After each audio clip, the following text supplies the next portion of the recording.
আসসালামু আলাইকুম ভিউয়ার্স, চলে এসেছি দ্বিতীয় পর্ব নিয়ে। তো প্রথম পর্ব সবাই দেখেছেন যে রায় রাদুয়া চুলে কিভাবে হচ্ছে ভাপ নিয়েছিল, আর ভাপ নেওয়ার পর হচ্ছে তারা কিভাবে হচ্ছে চুলে শ্যাম্পু করেছে, আর কিভাবে শ্যাম্পু করার পর চুলটাকে শুকানো হয়েছে সেটা আপনাদেরকে আজকে আমি দেখিয়ে দেওয়ার জন্য দ্বিতীয় পর্ব নিয়ে হাজির হয়ে গিয়েছি। তো এখানে রায় আর রাদু রয়েছে।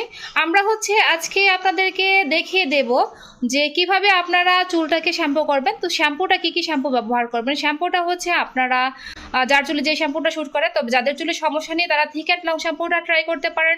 এছাড়া কেরাটিন স্মুথ শ্যাম্পুটা ট্রাই করতে পারেন, অথবা আপনাদের চুলে যদি দেখা যাচ্ছে একটু রাফ টাইপের থাকে তো সেই ক্ষেত্রে আপনারা হচ্ছে ড্যামেজ রিপেয়ার শ্যাম্পুটা ট্রাই করতে পারেন। সেই শ্যাম্পুটা কিন্তু খুব ভালো কাজ করে। আর শ্যাম্পু ব্যবহার করার পর আপনারা অবশ্যই একটা কন্ডিশনার ব্যবহার করবেন। যে কোম্পানির শ্যাম্পু সেই কোম্পানির কন্ডিশনার না হলেও চলবে।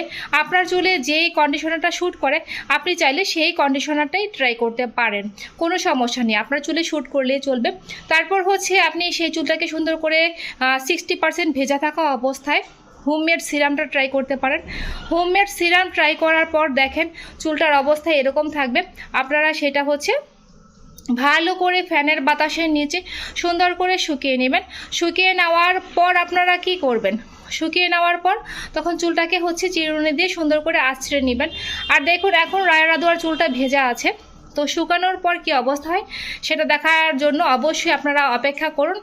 আমি দেখেন এখন রায় রাদুয়াকে নিয়ে হাজির হয়ে গিয়েছি, তাদের চুলটা শুকানোর পর কি অবস্থা হয়েছে দেখেন। আপনারা কিন্তু প্রপারলি চুলে যদি কিছু ব্যাপার মেনটেন করেন তাহলে আপনাদের চুলটা সুন্দর থাকবে। তো দেখুন আলহামদুলিল্লাহ কি সুন্দর হয়েছে, চুলটা সিল্কি হয়েছে, তারপর ঝলমলে হয়েছে। তো এত সিল্কি আর এত ঝলমলে হওয়ার একটাই কারণ, তা হলো আপনারা প্রপারলি 4টি তেল একসাথে মিশিয়ে আমার পূর্বের পর্বে দেখানো আছে সেটা অ্যাপ্লাই করবেন একদিন অথবা 2 দিন স্টে করে। তারপর হচ্ছে গরম পানির ভাপ নিয়ে আপনারা হচ্ছে যার চুলে যে শ্যাম্পুটা শ্যুট করছে সেই শ্যাম্পুটা অ্যাপ্লাই করে কন্ডিশনার অ্যাপ্লাই করবেন। কন্ডিশনার অ্যাপ্লাই করার পর হোমমেড সিরাম ব্যবহার করবেন, আর এত সুন্দর ঝলমলে চুল পেয়ে যাবেন। এই চুলের সিল্কি ভাবটা আপনার 3 থেকে 4 দিন অনায়াসে থেকে যাবে। আপনারা 4 দিন যদি শ্যাম্পু নাও করেন তবু আপনাদের চুলের এই সিল্কি ভাব অবশ্যই থাকবে, আর চুলটা পুরোপুরি স্ট্রেট হয়ে যায়, আপনার হচ্ছে ঝলমলে থাকে। আপনি বাহিরে গেলেন, ঘুরে আসার পরও আপনার চুলটা একই রকম ঝলমলে থাকবে। আমি রায় রাদুয়ার চুলে প্রায় সময় এই রেমেডিটা অ্যাপ্লাই করি, তখন আমি দেখি ওদের চুল ধরলেও এতটাই সিল্কি থাকে এবং ঝরঝরে ভাব থাকে। সো এখনও আপনাদের হাতে বেশ কয়েকদিন সময় আছে, আপনারা প্রপারলি এই রেমেডিটা অ্যাপ্লাই করেন আপনাদের চুলটা সারা দিন হচ্ছে সিল্কি রাখার জন্য অ্যাটলিস্ট 2 থেকে 3 দিন।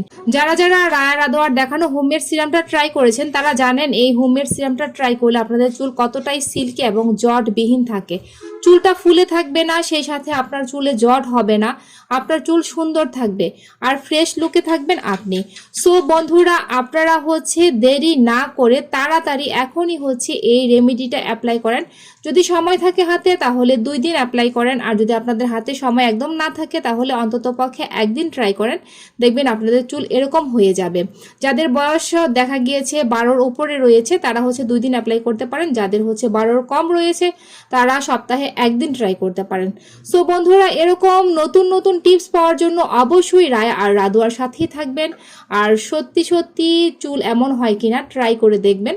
আর আপনারা অবশ্যই কমেন্ট করবেন, আপনাদের কমেন্টের ভিত্তিতে রায় রাদুয়া আপনাদের জন্য নতুন নতুন ভিডিও নিয়ে হাজির হয়ে যাবে। আজ এ পর্যন্তই, আবার দেখা হবে নতুন কোনো ভিডিও নিয়ে।